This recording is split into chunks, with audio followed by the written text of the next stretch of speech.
Hi, welcome to another video. Today we're sorting out some oil leaks on the 2CV. Now usually these don't worry me that much, but on the drive back from the centenary celebrations in Coventry last week, I noticed quite a catastrophic amount of oil leaking on the way back to London, and those could no doubt in part be due to some shoddy repair jobs that you may have seen me do in the last video, so we're going to address those.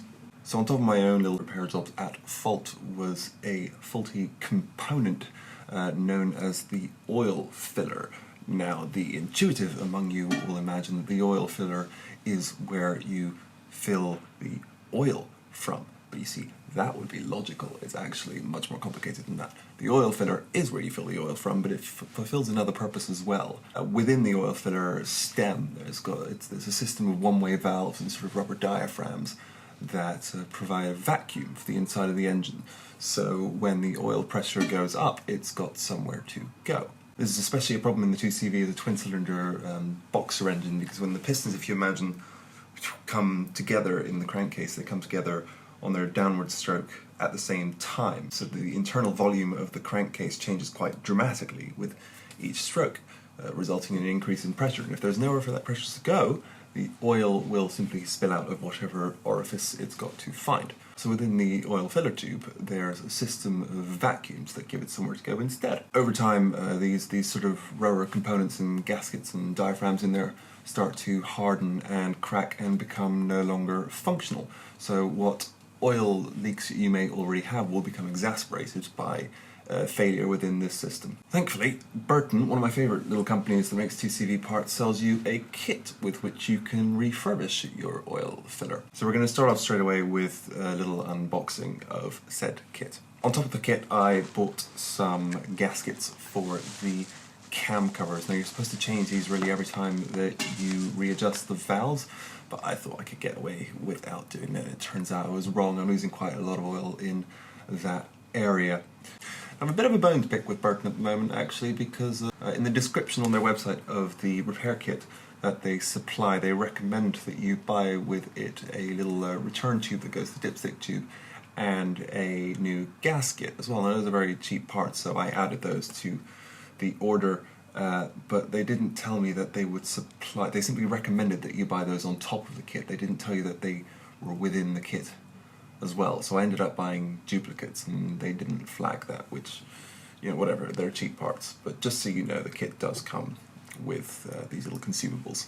First things first, we're replacing the cam cover gaskets. I don't know when these were last done on my car, maybe more than 10 years ago, because the state of them on there at the moment was rock hard and crispy.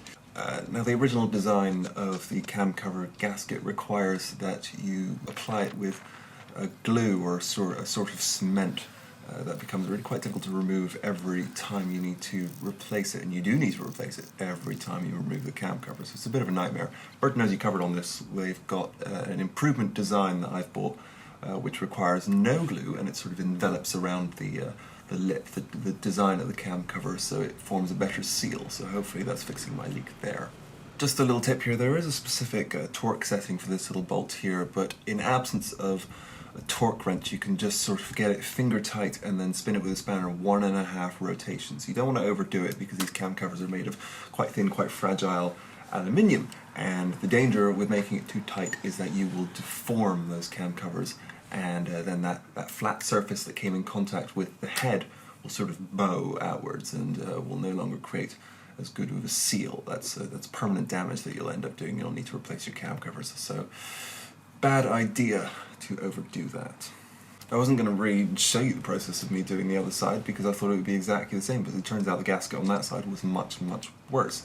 I think I was attacking that with a pocket knife for something like half an hour because it just kept breaking off in little chunks, and the rubber had hardened to stone and it was almost impossible to remove. So if you ever wanted to know what a gasket looks like when you've left it too long, here it is. And doing this with a pocket knife was dangerous. I kept flinching every time that I was going to slip and cut myself, but thankfully that didn't happen at this stage.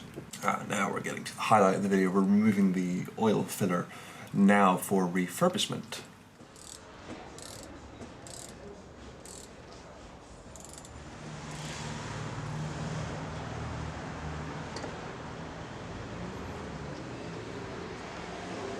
leaving behind, of course, a little hole that goes directly into the crankcase. Now, I didn't really know at the time how long it would take me to do this job, but I thought it sensible to plug the hole with some kitchen roll to prevent anything from going in there. I really don't want any sort of dirt and particulates to be getting into my crankcase. I'm going to pop up on screen a little picture of a sort of half crankcase. It shows you a decent cross section, and right up in the top left there is the hole in question, and you can see that if any sort of insect or bits of tree bark or dust got in there, it could create quite some havoc, and I don't really want to take apart my engine to remove those. Back to the oil filler. Now, Burton does a great little instructional on their YouTube channel that shows you how to refurbish one of these, so if you really want to see that in detail, I urge you to check that out. I'm going to share with you my experience. So the first thing that you want to do is file off the edge of this seam. Now, they say you can do it with a hand file, but I had a Dremel on hand, so I thought that would be quicker. You want to grind it all the way around until you reveal the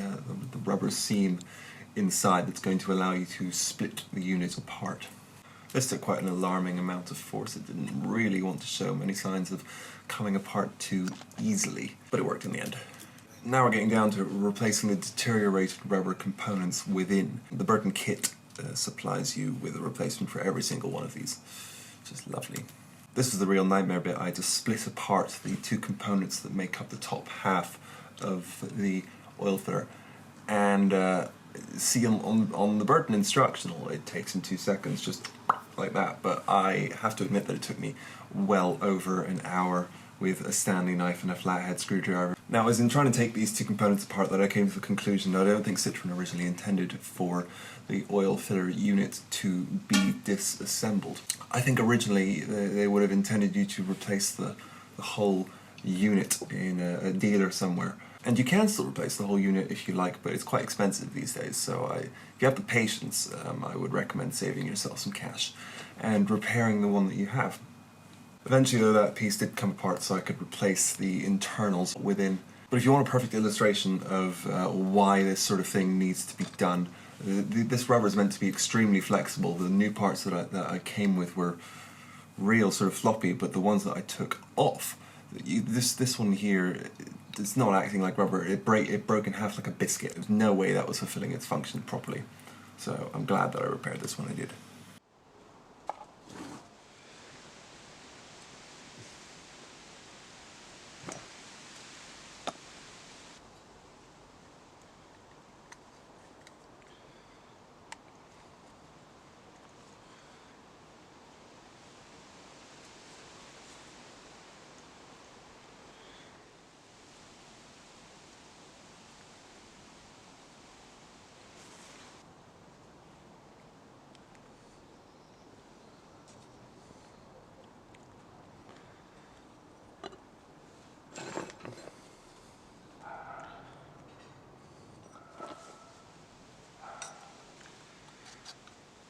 So you're never going to repair the original seam that you tore apart earlier to factory specifications, so Burton supplies you with these two little rings that screw in from either side. Now, one side of the screw thread is made of plastic and the other side is made of aluminium, so you've got to be careful not to overdo it because you could quite easily destroy those pieces. Of course, as is sensible, replacing the gasket and the little pipe that feeds into the dipstick tube. Only 2 bolts hold the entire unit into the engine, so it doesn't really take that long to put it back together again. But those bolts are deep down in the cavities of the engine, and without taking anything apart, you really can't even fit your hand to where they are, so you've got to be careful that you don't drop them into some unforeseen cavern, or you will be there for days looking for those bolts. Integrated into one side of the oil filler is one of the mounts for the alternator as well, so don't forget to re-tension and tighten that. After all said and done, we're going to check the level of the oil. Now, I expect it to be lower than that. It's actually dead on, so I think I overfilled it last time. I mitigated for what we lost on the way to Coventry. I'll check again later just to be safe, but I'm glad that turned out okay. Alright, quick little test. We're going to start the engine and rev its nuts off and focus in on the little bits where I had leaks before to see if there's any obvious stuff coming out. Right hand cam cover looks brilliant, nothing coming out of that, even at really high res. Look closely though, left-hand cam cover does have just a little bit squirting out at really high revs, but it's much less than it was. So I'm not terribly concerned about that. I would consider that to be sort of background level of oil leak, you know. Up at the filler neck, not a drop. Looks as good as the day it came out of the factory. I'm very, very pleased with that. Few hours work and the results are stunning. Now we won't really know until a couple of weeks time when we check again if all of this really works, but I'm pretty optimistic actually. I think it was a job well done. Of course, after reassembling the car, bit of a gratuitous test drive, not really all that necessary to be honest. It's not as though I was going to notice the difference in driving feel after a few oil leak repairs, but you know, for the video really, isn't it?